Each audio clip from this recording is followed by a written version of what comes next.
Hey you guys, no special lighting. I know it's going to be times where the TV fades in and out and it's going to be dark and then it's going to be light. Then it's going to be dark. No. And then it's going to be light and then it's going to be dark and then light again. No special lighting. I just wanted to come and talk to you, my girls. That's all. Uh, if you're wondering what I'm eating, one of that and watermelon is one of, and for a little while, chicken and star soup was one of the things that I could eat a good amount of, and it was able to trick my mind into being satisfied, because that's one of the things that happens after you have the gastric sleeve, because you're only able to eat a very, very small amount. When I say a very, very small amount, um, I'm talking about, 2 spoons at one time of food. Okay. Um, because you're able to eat such a small amount. Although your body is satisfied, um, your mind isn't satisfied. It doesn't feel like it's, fully getting what it wants and all that. So you have to find creative ways to satisfy your mind. At least while you're traveling through this hurdle or this journey of like the first stages of gastric sleeve or weight loss surgery. Um, Today, I am actually 3 months post-op. 90 days, you guys. In 90 days, I have made tremendous, tremendous, mind-blowing progression. Um, and I'm so thankful. I'm so thankful for this journey, even in my bad moments, because there is bad moments. But even in my bad moments, I am so thankful for it. So, um, I wanted to come to you guys because um, in the midst of in the midst of my day, running the businesses and stuff like that, this sleeve is always on my mind, always. Um, and I look and research things, and just like you have to research prior or post-op, pre-op. Guess what? You're going to be having to do that post-op as well after you have the surgery. Because none of us have mastered anything. This is exactly what it's called, a journey. And with a journey, it's going to be twists and turns and new adventures, and you know all these things are going to come. Every day is going to be new for you. You are becoming a new person. So every single day is going to be new to you. It's going to make you feel childlike in a lot of ways. And it's a beautiful feeling. It's a beautiful feeling because you're going to be rediscovering yourself. Um, you're going to be discovering and rediscovering yourself. Now, one of my greatest prayers, besides getting out of the surgery, was that once I got through the surgery, and as I am progressing, whether that's 2 months or 2 years, for me to never change the core of who I am. For me to never change what makes Kiana Kiana. For me to never change my mindset, my morals, my values, all of these things. Because as we are rediscovering ourselves, sometimes the person that you were or are was submerged down in those layers of fat. And the weight, as it was building on over years and time, it made you lose yourself and forget who you were. Sometimes that's a good thing.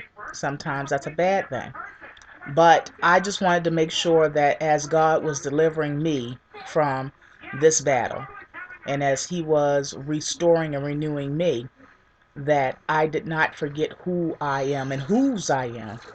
And for Him to as He's restoring me, to instill these things and pour these things right back inside of me. Um, Now, that was a major thing for me, one that not many people talk about, or even sometimes, depending on your life, depending on where you are spiritually, and depending on your journey, your growth journey and spiritual growth. Some people never even know to ask these things. or to even address them, even within themselves. So that was something that I uh, found to be um, a main focus for me. You guys, I'm just looking at, see that mark? That's called the beginning of collarbone being shown or being revealed finally after all these years. But I was saying all this to say, in the midst of the things that I've been, and checking out and exploring and all of that, I keep finding myself going right back to this thought. The thing is, I don't know how it will work. I don't know if it in fact will work. But usually, when you keep going back to a thought and it keeps reappearing, usually it's something that's nudging you towards it. And with my spiritual teachings, I know what that nudging is. Um, but the flesh of me wants to try to figure out how I can do it, if it all is possible. How can I do it without winding up in the hospital or being vitamin deficient and all of those things? Because, see, after the gastric sleeve, you are facing vitamin deficiency all the time. If you're not careful, you are facing it. Now, don't get too alarmed because it's a lot of us, including myself for years, walked around vitamin deficient for years and years. You know, um, so it's not a rarity. It's not going to necessarily be so severe or dramatic that it's going to place you in the hospital. But it's something that you don't want, being that, especially when you're first coming out, and I'm still freshly out. 90 days is freshly out. Um, since I'm still freshly out, I still have to be mindful and careful of things. But I'm in the learning stage. I'm basically as I was for those 3 months pre-op. I was a sponge. I was absorbing everything that was positive, everything that was uh, productive. I absorbed. Now we're going to come across the negativity. We're going to come across the naysayers. We're going to come across a whole bunch of stuff. We're going to come across women that never grow up, women that try to place their unhappiness on you with adding comments to try to drag you or bring you down. The crab in a barrel effect. So you're going to have that with anything that you're doing that's productive. Because with productivity, with that, one second, with that comes, it riles up certain things and certain types of women. So you're going to get that quite often.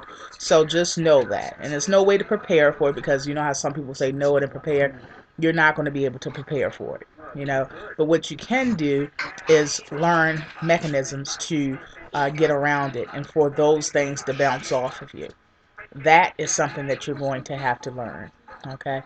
So when I am in the absorbing phase, I've found and discovered, um, tactics that even though I'm in the absorbing sponge phase, I don't have to absorb and soak up everything.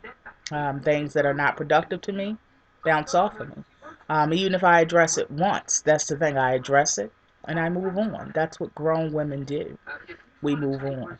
We listen, we take it in, and we throw it away, walk away, and in my case, I skip away.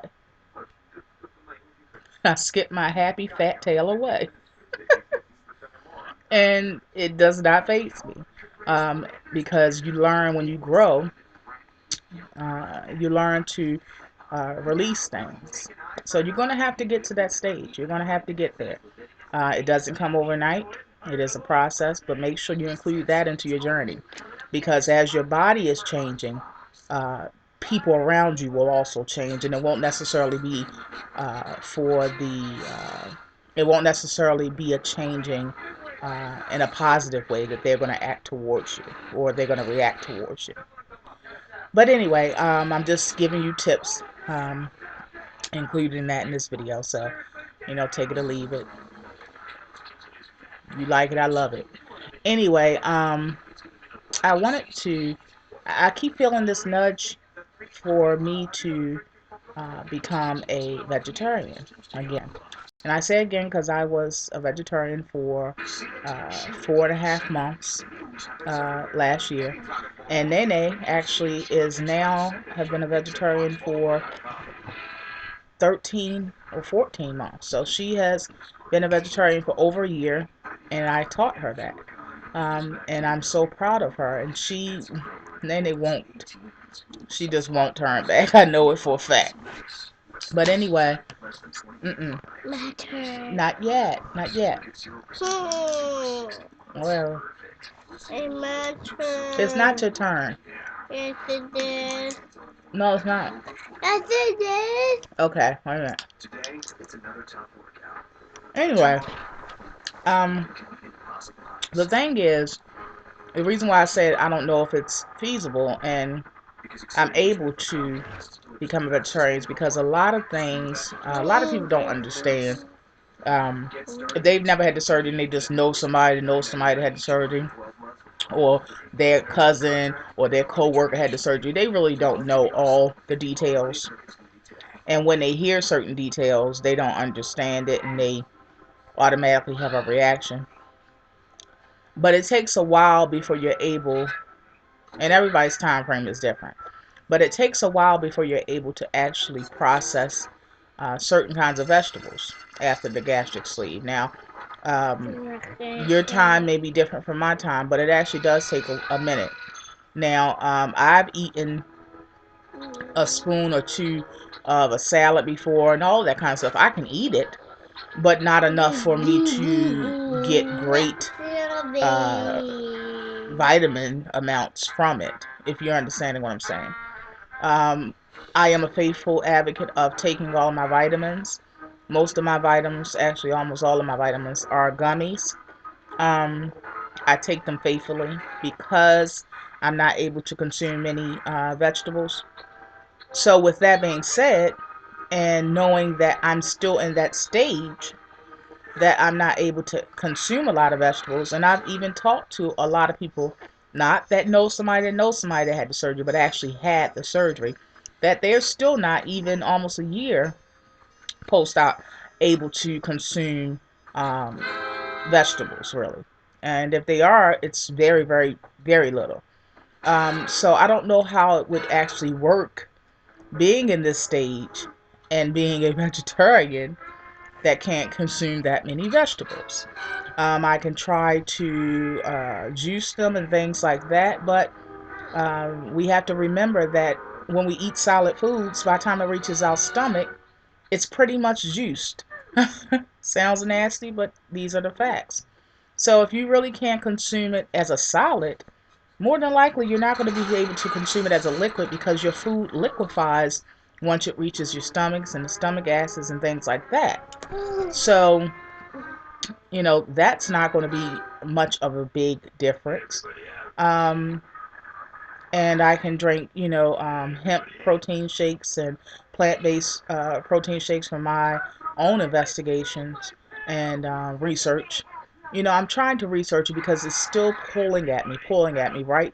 As soon as I get it out my mind, my mind goes right back to it a couple of days later, and I've been talking it over with Daddy since I've had the surgery, but I keep trying to push it off because it seems like uh, it's not within my reach and it's not feasible for my stage and how I'm handling my sleeve. But like I said, I still keep being pulled back to it. So it just really is a true desire of mine. Um, and I just felt great when I did it. I told you guys when you followed me when I was on my vegetarian journey before on my channel, and I shared meals and ideas and things like that with you guys as I do a lot of things.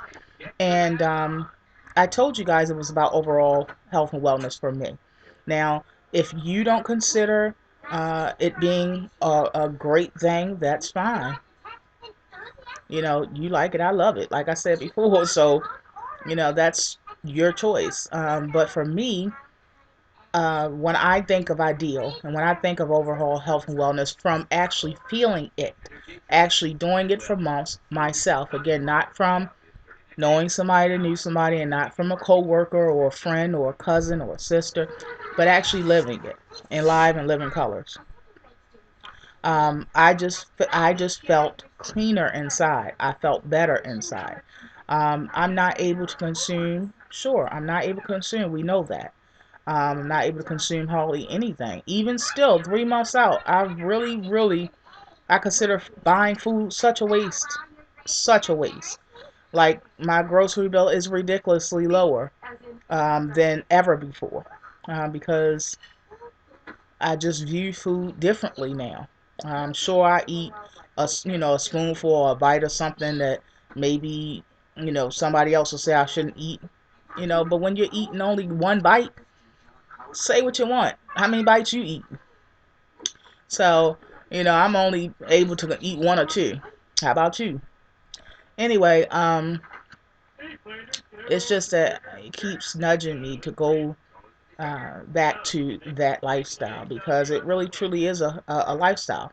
It's um it's a lot that goes along when you take meat out of your diet. I have a lot of theories. Some of them are not biblically based, but I do have a lot of theories about how meat, when we consume meat, um, animals have been tortured and things like that, and then we're consuming their blood, their meat, their parts. Um, I do think that some things go along with it. I do also have a lot of theories about the Food Administration. Um, I have a lot of theories about steroids that they're putting in foods. Hence why our female children get their period so early. You have children walking around 9 years old with size 36C breasts at least.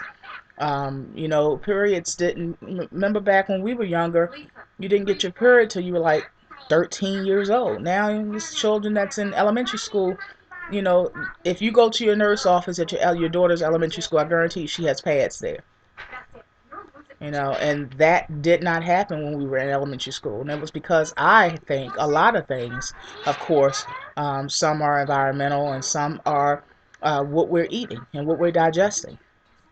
And I do believe that in our foods, in our meats, the things that they are doing to make profit, which is bulking up the meat, and also things like not just bulking up the meat, but they also do things like you know, making making sure that they have us as lifelong customers. And that means that they put some addictive agents in it. I do believe that.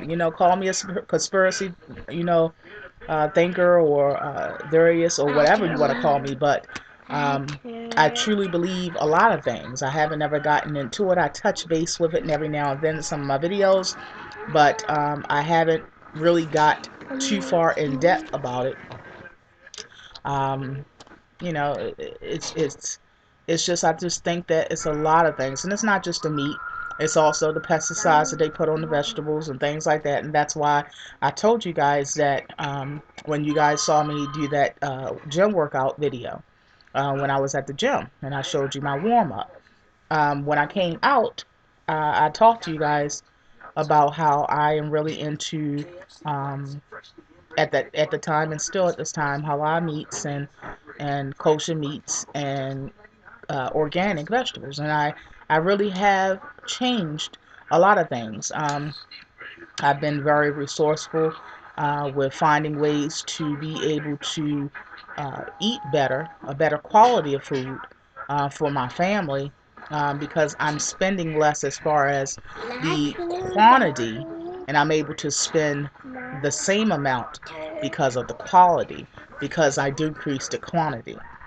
So anyway, I just wanted to talk to you guys. I know it's a 20-minute video and I know it's dark and it went in and out of light and dark, but when we stop focusing on things that's meaningless, when we actually start focusing on the substance, and when we start focusing on planting seeds of information for us to seek knowledge, when we start focusing on that, I think we'll be a better overall Mommy. people. I think that our health will reflect a better quality. I think that we'll be more successful in our lives as far as in our lives and also our journey. I think that 1 second, Pootie. I think that we, the lighting and stuff like that. Sure, we don't want to see a dark video. I understand it. I get it. I get it. But my riders, they gonna ride with me, dark or not. But I do bring you substance, and I do bring you things to pique your curiosity.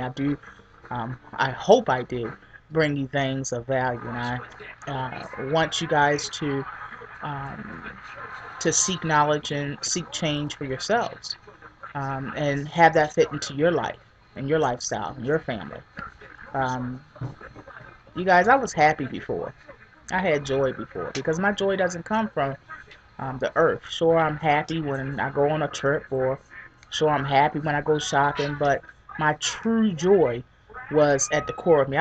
I had joy when I was homeless in a homeless shelter. I had joy when 1 second, please. I had joy when I didn't know if Pootie and I were going to make it. You know, beef when I had him. You know, I had joy then um, because my joy came from the source of my joy. Um, and so I've always been a happy person. But you guys, I am extremely joyful and extremely humbled and extremely blessed, um, and extremely centered. And I'm becoming more and more centered, um, and more whole. Um, and I am very thankful for that. And my my wishes, my prayers, is that we all become that we all seek that, and we all become one in that. That is my joy for all of you. So I hope you enjoy my journey, watching my journey, and watching me transform into who God has really wanted me to be all along. And and I thank you for going along that journey with me, light or dark red. On that note, I love you all so much. I thank you for enduring this 23-minute video, but I think it was necessary. And I thank you for sharing this 3-month Surgerverary with me. Be blessed, you guys. Say bye. Say bye, Day. Say bye, Boo. Bye, Mommy.